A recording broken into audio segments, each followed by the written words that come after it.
بسم اللہ الرحمن الرحیم۔ ناظرین، حیض کیا ہے؟ عورتوں کو حیض کی سزا کیوں ملی؟ اس کی ابتدا کب اور کیوں ہوئی؟ یہود و نصارہ حیض والی عورتوں کے ساتھ کیا سلوک کیا کرتے تھے؟ سورۃ بقرہ کی آیت نمبر 222 میں اللہ تبارک و تعالیٰ نے ارشاد فرمایا، آپ سے حیض کے بارے میں سوال کرتے ہیں، کہہ دیجئے کہ وہ گندگی ہے، حالت حیض میں عورتوں سے الگ رہو، اور جب تک وہ پاک نہ ہو جائیں ان کے قریب نہ جاؤ۔ جب وہ پاک ہو جائیں تو ان کے پاس جاؤ جہاں سے اللہ تعالیٰ نے تمہیں اجازت دی ہے۔ اللہ توبہ کرنے والوں کو اور پاک کرنے والوں کو پسند فرماتا ہے۔ ناظرین، صحیح مسلم میں حضرت انس رضی اللہ تعالیٰ عنہ سے روایت ہے کہ یہود میں سے جو کوئی عورت ایام سے ہو جاتی، یعنی عورت کو حیض ہوتا، تو وہ لوگ نہ صرف یہ کہ اس کے ساتھ کھاتے پیتے نہ تھے، بلکہ گھروں میں سونا اور بیٹھنے تک کو چھوڑ دیتے تھے۔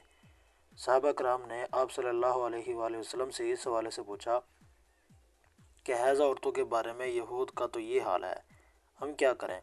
تب اللہ رب العزت نے یہ آیت نازل فرمائی، یعنی یہ لوگ آپ سے حیض کے بارے میں پوچھتے ہیں۔ رسول صلی اللہ علیہ وآلہ وسلم نے فرمایا، تم اپنی عورتوں کے ساتھ جب کہ وہ حیضہ ہوں سوائے صحبت کے جو چاہے کیا کرو۔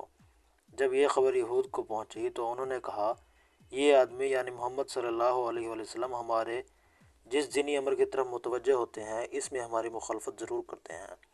حضرت عبیدہ رضی اللہ تعالیٰ عنہ دربار رسالت میں حاضر ہوئے اور عرض کیا کہ یا رسول اللہ صلی اللہ علیہ وآلہ وسلم، یہود ایسا کہہ رہے ہیں، یعنی کہ انہوں نے یہودیوں کا کلام نقل کیا ہے، اور پھر یہ کہا اگر آپ اجازت دیں یہودیوں کی موافقت کے لیے ہم اپنی عورتوں کے پاس ایام حیض میں رہنا سہنا چھوڑ دیں۔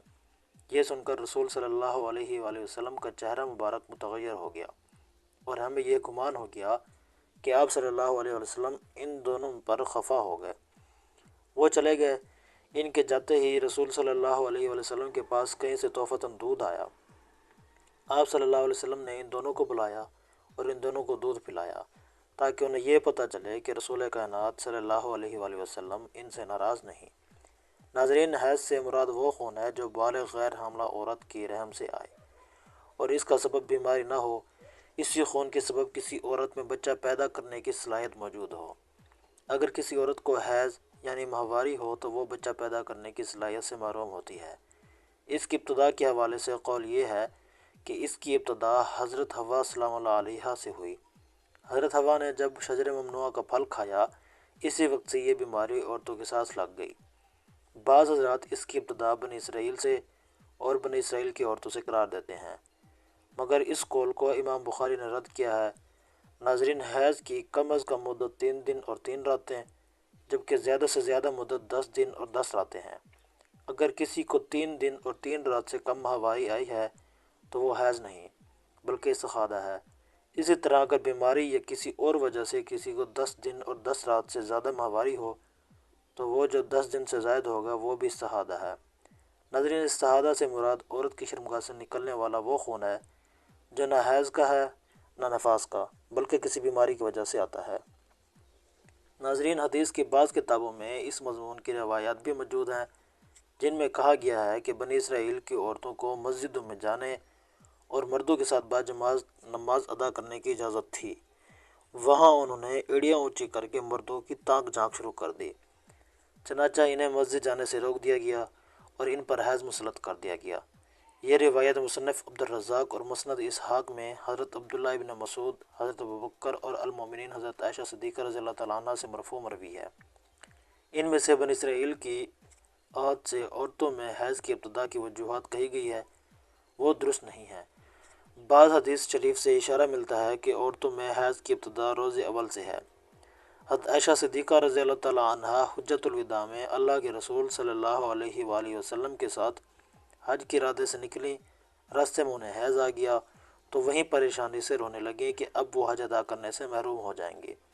آپ صلی اللہ علیہ وآلہ وسلم کو معلوم ہوا تو آپ نے انہیں سمجھاتے ہوئے فرمایا، یہ ایسی چیز ہے جس سے اللہ رب العزت نے اولاد آدم میں عورتوں کے لیے لازم قرار دیا ہے۔ اس حالت میں تم بھی وہی سب کرو جو حاجی کرتا ہے، صرف وہ پاک ہونے تک بیت اللہ کا طواف نہ کرو۔ اسی طرح ایک حدیث حضرت ام سلمہ رضی اللہ تعالیٰ عنہا سے بھی مرفوع ہے۔ وہ بیان کرتی ہیں کہ ایک موقع پر میں رسول صلی اللہ علیہ وآلہ وسلم کے پاس بیٹھی تھی، مجھے حیض آنے لگا، میں وہاں سے اٹھ گئی۔ آپ صلی اللہ علیہ وآلہ وسلم نے دریافت کیا تو میں نے بتایا کہ مجھے حیض آنے لگا ہے۔ آپ نے فرمایا یہ ایسی چیز ہے جسے اللہ تعالیٰ نے آدم کی بیٹیوں پر لازم قرار دیا ہے۔ ناظرین، نبی کریم صلی اللہ علیہ وآلہ وسلم نے فرمایا یہ وہ چیز ہے جس سے اللہ تعالیٰ نے آدم کی بیٹیوں پر لازم قرار دیا گیا ہے۔ بعض لوگوں کا کہنا ہے کہ حیض کا آغاز بنی اسرائیل کی عورتوں سے ہوا۔ اس معاملے میں نبی کریم صلی اللہ علیہ وسلم کا ارشاد زیادہ معتبر ہے۔ ناظرین، اگر مسائل کی بات کی جائے تو ایام حیض میں عورتوں کے لیے نماز، روزہ، تلاوت جائز نہیں۔ اگر ان ایام میں مسلسل ماہواری نہیں ہوتی تو بھی یہ ایام ان کی عادت کے مطابق حیض میں شمار ہوں گے، جس کی وجہ سے غسل کرنے سے بھی طہارت حاصل نہیں ہوگی۔ لہٰذا ان ایام میں ذکر و اذکار اور دعا کر سکتی ہیں، نماز، روزہ، تلاوت نہیں کر سکتی۔ ناظرین، اسی طرح رمضان المبارک میں عورت کے حیض یعنی ماہواری کے ایام میں جتنے روزے قضا ہوں گے، رمضان المبارک کے بعد ان روزوں کی قضا لازم ہوگی۔